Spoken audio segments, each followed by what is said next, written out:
పశ్చిమాసియాలో Iran, Israel, America మధ్య యుద్ధం తీవ్రతరమవుతున్న నేపథ్యంలో దేశంలో చమురు సంక్షోభం తలెత్తకుండా భారత్ అప్రమత్తమైంది.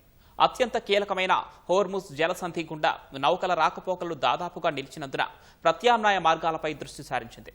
యుద్ధం దీర్ఘకాలం పాటు కొనసాగే అవకాశం ఉండటంతో అమెరికా, రష్యా, పశ్చిమ ఆఫ్రికా దేశాల నుంచి ముడి చమురును దిగుమతి చేసుకునేందుకు భారతీయ రిఫైనరీలు సన్నాహాలు చేస్తున్నాయి. భారత్లో చమురు నిల్వలు, ధరల ప్రభావంపై ప్రత్యేక కథనం. గల్ఫ్ దేశాల్లో యుద్ధం ముదురుతుండటంతో భారత ఇంధన రంగం ముందస్తు జాగ్రత్తలు తీసుకుంటోంది.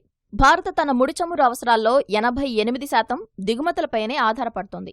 ఫిబ్రవరిలో భారత్ ముడి చమురు దిగుమతుల్లో దాదాపు సగం ఇరాన్, ఒమన్ మధ్య ఉండే హోర్ముజ్ జలసంధి గుండానే వచ్చాయి. కానీ తాజా దాడుల నేపథ్యంలో ఆ మార్గంలో ఆయిల్ ట్యాంకర్ల రాకపోకలు నిలిచిపోయాయి. దీంతో ఇబ్బందులు తలెత్తకుండా భారత రిఫైనరీ కంపెనీలు పశ్చిమాఫ్రికా, లాటిన్ అమెరికా నుంచి చమురు కొనుగోళ్లకు చర్చలు జరుపుతున్నాయి. 2025లో 60% ఉన్న జలసంధియేతర మార్గాల ద్వారా చమురు దిగుమతులు ఇప్పుడు 70% పైగా పెరిగాయని పెట్రోలియం శాఖ వర్గాలు తెలిపాయి.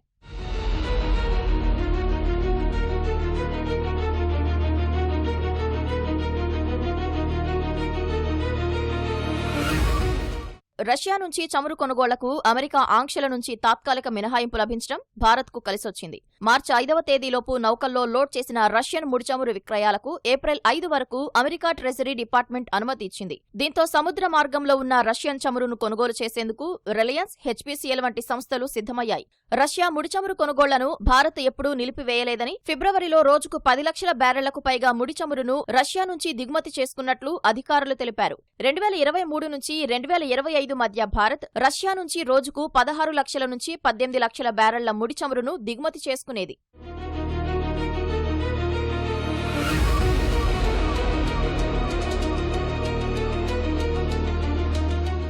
దేశంలో చమురు నిల్వలపై ఆందోళన అవసరం లేదని అధికారులు స్పష్టం చేశారు. ప్రస్తుతం ఆన్షోర్ స్టోరేజ్లో సుమారు 30 రోజులకు సరిపడా 144 మిలియన్ బ్యారెళ్ల ముడి చమురు నిల్వలు ఉన్నాయని తెలిపారు. వ్యూహాత్మక చమురు నిల్వలు 9.5 రోజులకు, ప్రభుత్వ రంగ సంస్థల వద్ద ఉన్న నిల్వలు 64.5 రోజులకు సరిపోతాయని, మొత్తంగా దేశంలో 74 రోజులకు సరిపడా చమురు నిల్వలు అందుబాటులో ఉన్నాయని వెల్లడించారు.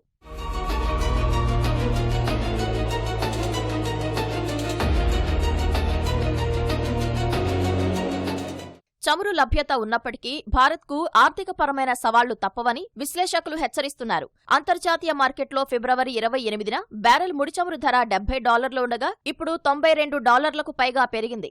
ఎల్ఎన్జీ ధరలు కూడా రెట్టింపయ్యాయి. ప్రత్యామ్నాయ మార్గాల ద్వారా చమురు దిగుమతుల వల్ల రవాణా ఖర్చులు, బీమా ప్రీమియంలు అమాంతం పెరిగాయి. అంతర్జాతీయంగా చమురు ధర $10 పెరిగితే ద్రవ్యోల్బణంపై 20 నుంచి 25 బేసిస్ పాయింట్ల భారం పడుతుందని అంచనా. దీనివల్ల కరెంటు ఖాతాలోటు పెరగటంతో పాటు రూపాయి విలువపై తీవ్ర ఒత్తిడి పడే ప్రమాదం ఉందని ఆర్థిక నిపుణులు భావిస్తున్నారు.